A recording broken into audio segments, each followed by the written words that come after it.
All right, Shalom. For the first, I'm going to give our praise, glory, and honor to Yah, Bashim Yah Shai, Bashim Harakakolash Bakathum. Double honors to the apostles and the elders, great millstone, and to all our given across the globe, put in the word of truth and sincerity. I want to say Shalom. Shut down now from the great millstone campus, Chicago, like in Chicago. With a quick little exhortation. All right, a public service announcement, I guess you would say, about dealing with people who are not in the truth. All right, and we have a propensity to get lax when we're at our jobs, when we're dealing with people who are not in the truth. That we might let our guards down for a bit. Just know when you let your guards down, you're susceptible to a hook, to an uppercut, or to something that's gonna knock you out. And we gotta protect ourselves from those things. All right. These people in the world are likable. Your coworkers are likable. Your neighbors are likable. But at the end of the day, they're not in the truth. All right, and they don't have your best interests at heart. Even when you're trying to lead them to the water to relieve their souls of the anguish. With that being said, we gotta be very mindful about how we're dealing with people who are not in the truth. Because they don't, definitely they're not going to react the same way. They're not going to think the same way. They're not going to respond in the same way that we do amongst each other. All right. So this is Matthew 6:3. When thou doest alms, let not thy left hand know what thy right hand doeth. All right. It's talking about like physical alms. Let's get in the word alms for a minute.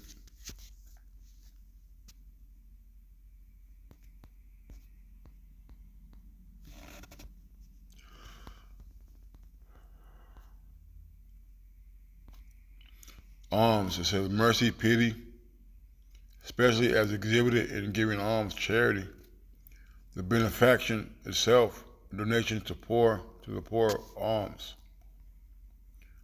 It says compassionateness as exercised toward the poor, beneficence or concretely, benefaction, alms deeds. All right, so alms can come into cover a multitude, not only sins, but a multitude of areas. All right, because we tend to sympathize with people that are not in the truth, like our coworkers, especially if we're seeing them on a regular, our coworkers and neighbors. You are inclined to introduce them. I use that word, introduce them into the truth, into the ways of the Lord, and it's really giving them mercy, man. For people to be involved in our lives, not the other way around. Okay. Now, people who are privileged, and I use that very humbly and boldly. People who are able to have access to men of the Lord, it's a big deal for them because they don't know that man has the way, the path of life to the others who don't see, or to others that are not in the truth. Okay. Now we encounter a lot of people on an everyday walk. You're at work and you have your neighbors around and things of that nature, your coworkers, and sometimes you feel inclined to let them know more about you than what you probably should. And in turn, they use that against you once they find out that you are contrary to what they really believe and what they stand for. All right, but at the end of the day, you try to give them the name of the Lord. Try to give them the covering and let them know that they're Israelites, or even just giving them guidance and counsel about how they should go about certain things without really beating into them the scriptures. That's also giving alms, man. All right, it's having mercy, having pity on them. Because the people we like and love, we want to give them an opportunity to hear the truth and let them decide for themselves. But everybody's not ready for the truth. All right, everybody's not ready to hear the words of the Lord, of Yahweh Shai Shai, nor especially the words of somebody who's in the same position as them, so they think. Right? Because you live in the same neighborhood as them, or neighbors, or because you are in the same job as them, or anything like that, they feel like you're unqualified or unable to give them any information or any inkling of help or hope for their lives. All right?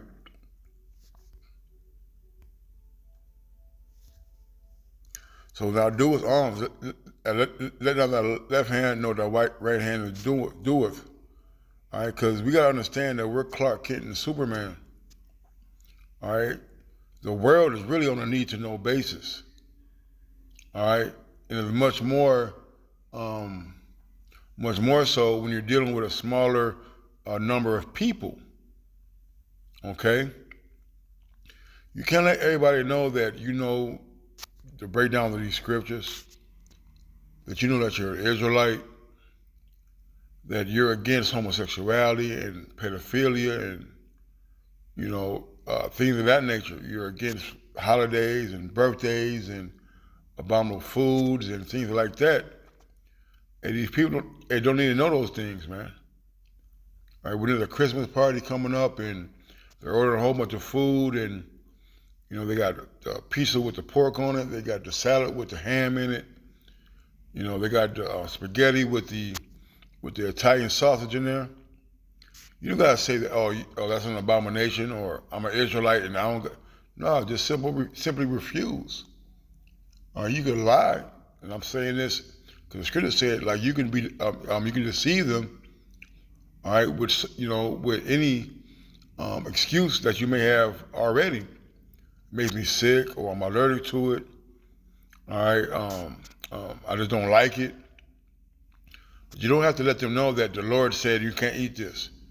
You don't have to let them know that it's an abomination and it's a sin or nothing like that. All right. So when we're dealing with these people, we got to let them know that, on a need-to-know basis, man. All right, because these people who you think are your friends, you think is your wife and your family and your compadre at work, all right, they're just waiting to find something to hold against you so they can benefit themselves. Okay, I've been fired, not directly for being the truth, all right, but I come to work one morning and a coworker of mine said something that related to the truth, which only a person who watched videos would know that. And shortly after, I got fired. Which lets me to, speak these things that everybody's not going to agree with what we do. All right? And also that we're not as secret and hidden as you think. Now, you'd be surprised what people hear and take home and keep in their memory bank when they're dealing with us, man. Just like how they come to us and you give them an answer that comes from the scriptures, but they don't know it comes from the scriptures, and they use it. They take the counsel or advice and they use it in their own life, and it profits them, right? Well, even on the left-hand side, you can give somebody some counsel about something or answer which is coming from the scriptures, and they're not going to agree with it. And because they go against their norm, what they believe in, all right, you're offending them. All right, so we can't act like we're not known or listened to by the masses, man. All right, so when you think you're breaking bread and giving these co-workers and these neighbors and people in your family the benefit of a doubt, and just know they're waiting to use that information against you.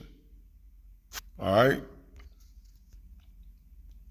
Job 32:9 said, great men are not always wise, neither do the aged understand judgment. All right? And I would like to think that all the brothers I deal with are great men. But as being great men in the flesh, we're going to fuck up and we're going to say and do things that we're going to regret, or that we may regret. Okay? And one thing is casting our pearls among swine. Let's get that.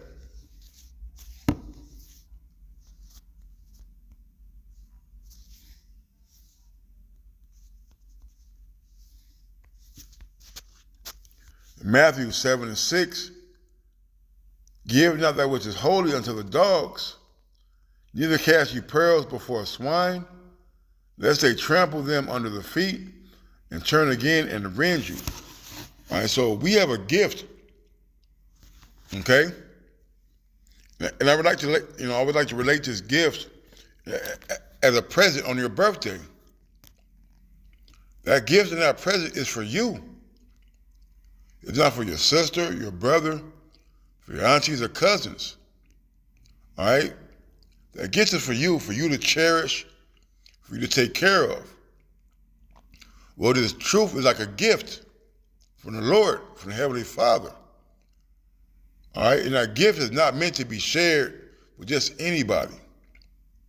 Like you get a brand new bike and like, you let your best friend ride it, but you ain't gonna let that dude from across town ride it. You see, we don't let you just give this gift to anybody, man. All right? Because this gift that we have is contrary, is in opposition to what the world thinks and believes. Okay? So when you come with something that's opposite of what people believe, that's contrary to what they've been raised and brought up in and taught, it becomes offensive to them. And it's like in that offense, they feel weakened, they feel threatened. So the best way they can do that is to tell your supervisor, tell your boss, tell your landlord, hey, this guy goes out here and, talk about he hates white people, but your landlord is white, or the manager of the building is white. You see? Now you got to worry about, eviction letters and being evicted from your home, all right, over a matter. Okay? So we be very mindful that we hold the truth into dear unto ourselves, man. Okay? Whether it's social media, Facebook, Snapchat, Instagram, all right, all of those are the same. So if you're on any of those platforms, it'll behoove you to keep the truth separate, because you never know what these companies and corporations and these home owners and these rental people have at their disposal to watch over certain things, your social media and your TikToks and your Snapchats and your Instagrams and your things like that. All right? So we don't want to be dispersing our bread with people who are unworthy, who are just going to take it and use these things against you. All right? So with that, I'm going to say Shalom, call Allah, Yabashmi Al-Shai, Jamana the Apostle and the Elder of the Great Millstone. So next time, Shalom and a Baba Ball.